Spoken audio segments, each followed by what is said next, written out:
Welcome, everybody, to the Nuggets of Gold podcast. Today, we are going to be talking about just some pre-draft stuff for the 49ers. We're going to lead off with a very interesting topic as Julio Jones has surfaced on the trade market. And if you guys don't know, I'm a massive Julio Jones fan, so it'll be fun to talk about him and a potential really strange 49ers trade that would involve so many different maneuvers. But we'll talk about Julio Jones to the 49ers potentially, which I doubt it happens, but it's always fun to talk about Julio Jones, so we got to do that. Then we'll talk about some pre-draft stuff. Talk about if Mac Jones, is he actually going to be the pick? Because I think we all are hoping it's a resounding no, but we're going to talk about that for a little bit. And then we'll cap it off with just our kind of feelings on who we think is just really good fits in San Francisco and some guys that we just like potentially landing there. So let's start out with Julio Jones. If you guys haven't kind of looked into what's been going on with him, basically the Falcons are in a horrible cap situation, and they are almost kind of in the backs against the wall, kind of maybe going to be forced to trade Julio because right now they're not even really going to be able to sign the rookies right after the draft because they don't have enough money. And Julio Jones, if you guys haven't checked out his contract and just want to look through it, it's pretty brutal. So we'll talk about that a little bit, but just I want to get your guys' opinions real quick, and we'll get into like the difficulty of making this work. But Aiden, you start out. What do you think about Julio Jones potentially being on the 49ers? What do you think about him as a fit? I think it'd be a really fun move. We saw him have tons of success with Shanahan when they were last together.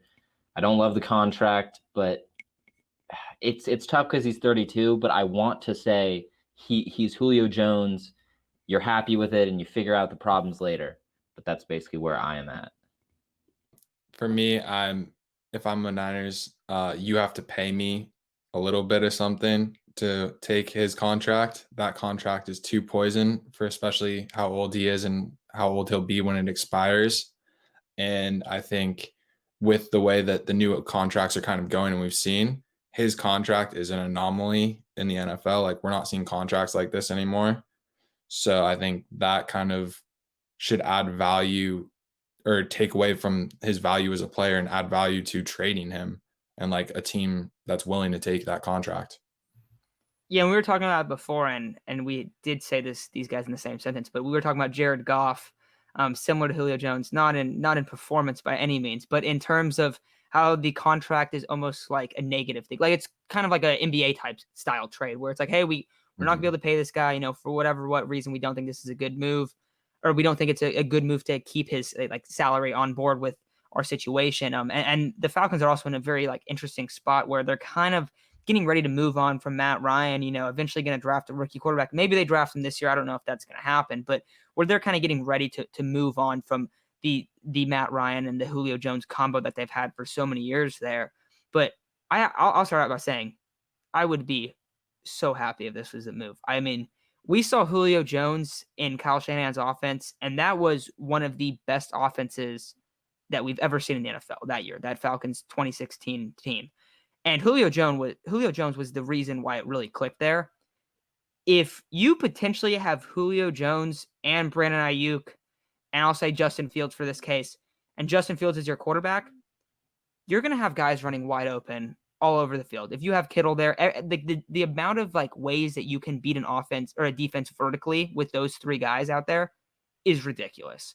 And to have Kyle Shanahan just be able to scheme up stuff with two really talented run blocking tackles, the best run blocking tight end in the game, and then also that tight end being able to spread the field vertically, and then Brandon Ayuk and Julio Jones with their length and just their speed and just ability to get open downfield, it would be terrifying for the rest of the league. And so we'll get into kind of why this probably won't work. It's mainly about the money. The contract is brutal. If there was any chance of it happening, Jimmy Garoppolo would 100% have to be moved during the draft. So that's already like a prerequisite for this kind of happening. You have to see Jimmy traded. And then when you kind of start talking about what it would cost, that's where it's really confusing. I brought up Deebo Samuel potentially getting moved for him. And Aiden, what do you think about Deebo being involved? And also, do you think it would cost more than Deebo, or what would you kind of gauge that the value would be? like you said, it's so tough given his age, his injury history, and the contract. There's not really like some sort of precedent that you can look back at and see what a guy like that is worth. I would be fine giving up just Deebo. I think best case for the Niners, you would do that. I don't even think you necessarily need anything back. Obviously, you would love to get it. But I mean, Julio hasn't played all that often recently. I think he only played 9 games in 2020. We know Deebo has some injury history. I almost think that would be almost pretty equivalent given Deebo fits the Falcons timeline better. But the biggest thing for me was if you were to trade for Julio, you have to hit on wide receiver 3 in this draft, because you know Julio is probably going to miss 2 or 3 games, and you have to be prepared for that. And that means you need to have a guy who's ready to play right away. And given where the picks are, like it may need to be 3rd round, which is a little bit early for what they would normally do, but I think it would be an awesome move. I personally think that the Niners should get something in return with Deebo if it was Deebo. Whether it's a late day 2, if it's a day 2 pick, if let's say it's a 3, I think the Niners trade like back like a 5, or if it's just like a 5 or a 6 or something like that, I think that should just be thrown on top. I think that, in my opinion, that contract is too poison. And Julio has made no intention, or like has said no intentions of restructuring or giving any money back to anyone. So I'm fully expecting him to cap out on that deal, and he will be older, and I don't know if he'll want to play after that and go after another contract. So I kind of see him taking all his money and just playing. So I think it would be beneficial for the Falcons to get rid of him, and it would be beneficial for the Niners to get something back if they have to take that contract on. Yeah, so your guys' value is a little bit different than mine, like either Deebo straight up or Deebo and something. Deebo for Julio and like a 5th or 6th or whatever that day 3 pick is. I was thinking that what the offer would probably be is Deebo and a 2022 3rd. And I would be fine to do that, but at the same time, like the contract's brutal. And part of the reason why I do think there's a chance, a slim chance that it happens, is when we're talking about the Julio contract. Like this is probably his last contract, big deal. A lot, going to make a lot of money when he's a lot older, and he also has been injured a lot. So why would he want to give up that money? Julio has kind of been known as being an incredibly competitive person. I remember him like in the younger days, he battles through injuries more than a lot of other receivers do. And we were just kind of talking about, okay, would it look different if he's not in the Falcons in terms of injury? It could. 49ers don't have the best injury history either, though, so we don't know about that. But when you kind of bring up the contract, I do wonder if there's a chance that Julio Jones would have some sort of pay, restructure or pay cut or whatever it is to pair back up with Kyle. Because if I'm trying to, be in Julio Jones' situation, let's say he has 2 to 3 years left of being an NFL wide receiver and being a quality one too. I still think he is a very, very good wide receiver. If he's doing that, he really wants to win, and he's like, hey, I've made a ton of money. Now, if I'm playing in Atlanta and I'm losing a bunch of games, I'm not going to give up my money. Of course not.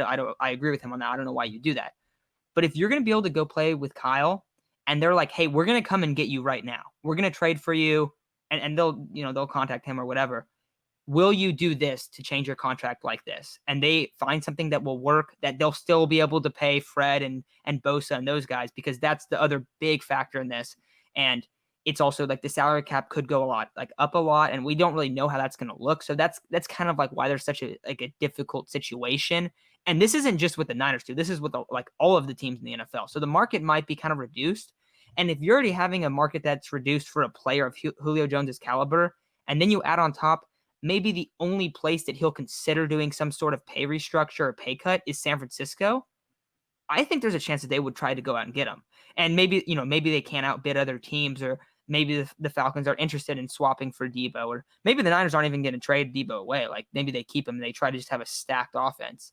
But I definitely think that being in San Francisco, having Kyle Shanahan at least could help your case, if nothing else. So I don't know. I find it really interesting. I definitely think there's a very slim chance it happens. I would love it.